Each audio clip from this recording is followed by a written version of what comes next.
As of this video, I'm currently sitting in low to mid S plus rank, which is around the top 15% of players, and I've set myself an updated goal of reaching the top 10% by the end of the year.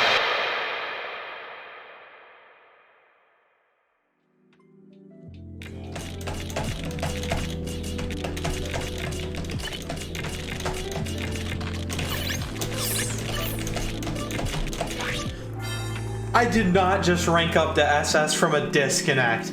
I did not just rank up to SS from a disconnect.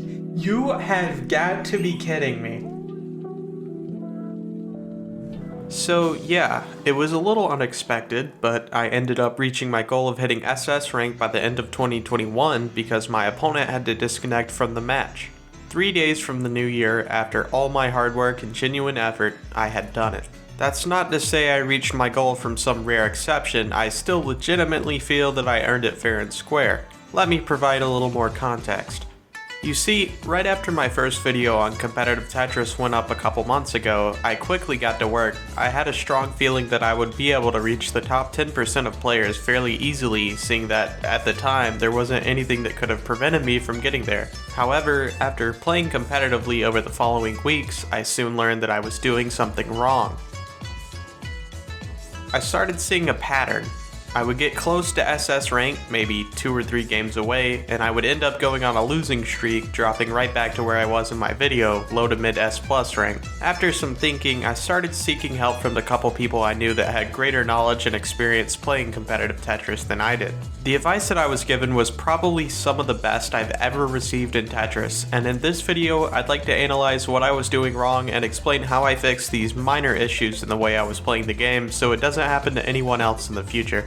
This is how I reached the top 10% of players in Tetrio, my 2-month journey from S plus to SS rank, and how I plan to reach U rank or the top 5%, and possibly even X rank or the top 1% in the future. Now, there are 2 main issues that I have with my gameplay, but I'll start with the most important error, and that was covering up the garbage hole. How did I fix it? Well, I stopped covering the garbage hole. When I started playing Tetris competitively, I never took the time to seek out very much guidance from people who were more experienced and skilled than me, so there were many mistakes I made that solidified over time and became bad habits. When your opponent sends you an attack, you receive a certain number of garbage lines, which spawn under the blocks you've already placed. When you get sent lines of garbage, there are 2 ways to deal with it. The first option is doing what I did for most of 2021, which was either ignore it completely and try to continue sending my attacks, or very sloppily try downstacking to clear out the garbage without thinking about what I was doing. By ignoring it, I was unable to address the garbage my opponent sent, and their attacks essentially just forced me into a smaller and smaller box until I topped out. By using a weak downstack, I usually ended up covering up the garbage hole again, which meant that I needed to clear several of my own lines first before getting access to the garbage hole again.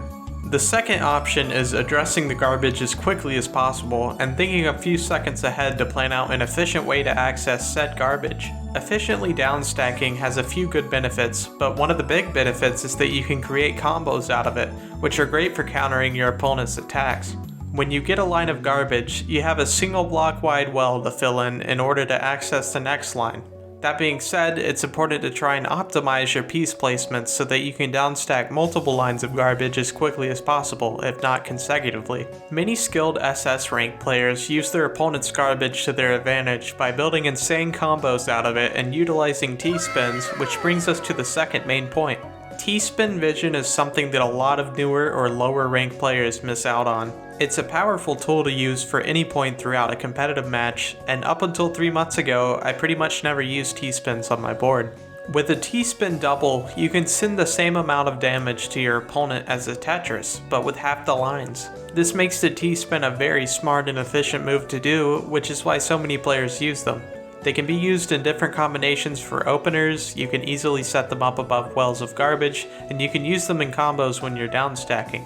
It took me a while to get used to setting them up, but my T-spin vision has improved substantially over the last 2 or 3 months, and remains one of the main reasons that my stats in Tetrio have gone up quite a bit. Now, I understand that I'm just one player, and I likely didn't have the exact same issues as every other player out there, so I reached out to a much higher ranked player for some added commentary and insight.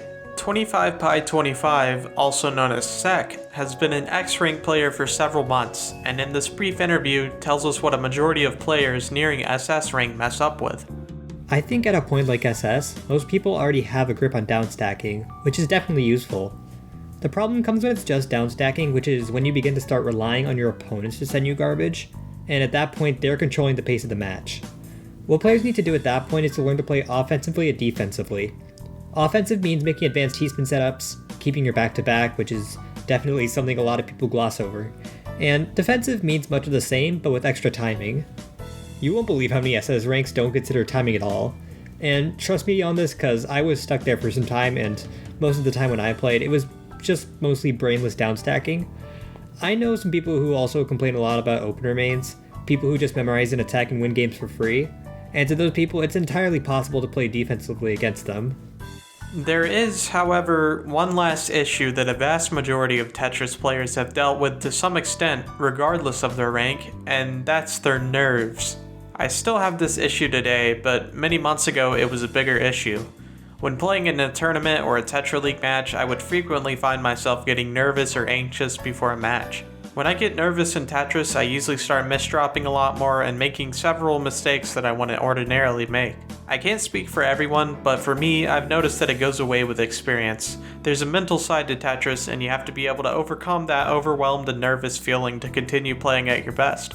I've had countless good days in Tetrio, as well as countless bad days. Competitive Tetris is primarily skill-based, but as far as queuing for your matches, the person you get matched against is going to be somewhat random. Sure, Tetra League puts you in a skill range, and it matches you up against someone else who falls into that range, but it's not uncommon to find yourself in a match with someone a good bit higher up the ladder than you. With my SS rank experience, I can say that battling anyone more than 1000 TR above me is usually a challenge, and it's fairly often that I don't win those matches. However, competitive Tetris is exactly that, competitive. You'll get faced with challenges. You might go on a huge losing streak, you might forfeit a match because your opponent did nothing but center 4-wide the entire game and there's no way it's physically possible to counter. Oh, I got a little off course there, but you get the point. I could speak volumes about what worked for me personally all day, but my journey is unique. I'm not going to have the exact same issues and errors in gameplay as everyone else, but I can say this. Practice is the key. That's probably one of the most overused sayings out there. Practice makes perfect, but it's true, and in Tetris it's a little more involved than that. If you want to see quick improvement, you not only have to challenge yourself, but you can't be afraid to ask other people for help. There are a few Tetrio themed servers with tutors who would be more than happy to help, and I think it's important to see what you're doing wrong from someone else's point of view. I'll leave a link to a couple of them in the description. The two X-Rank players who helped me were ItchyLol742 and 25pi25, but there are countless others out there. If there are any lower ranked players out there watching this, I want you to know that you can improve at the same rate I have, perhaps even faster. 11 months ago, I was C+ rank, and nearly a year later, I've reached the top 10%. I even took a 2-month long break from Tetris over the summer, so technically it only took me 9 months. In my first 3 months, I went from C+ to A rank, and all I learned was a couple openers. You can get pretty far up the competitive ladder just by playing several times a week, but just remember to recognize when you're making bad habits. Seeing that I accomplished my goal of reaching SS rank by the end of 2021, it's time to set myself an updated goal. I'm trying to make it something achievable, but challenging at the same time. Seeing that many players can get stuck in SS rank for a while, I'm going to try to give myself 6 months to reach U rank, which is the top 5% of players.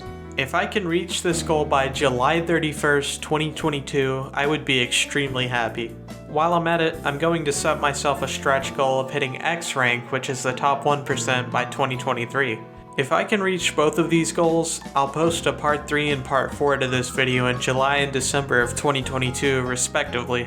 I genuinely hope that this video was helpful to both newer Tetrio players and those that are getting really close to SS rank. Even if you haven't touched Tetra League once in your life, I highly recommend it. It provides a way for you to see your progress and improvement over time, and as I mentioned in my last video, the games can get somewhat hype.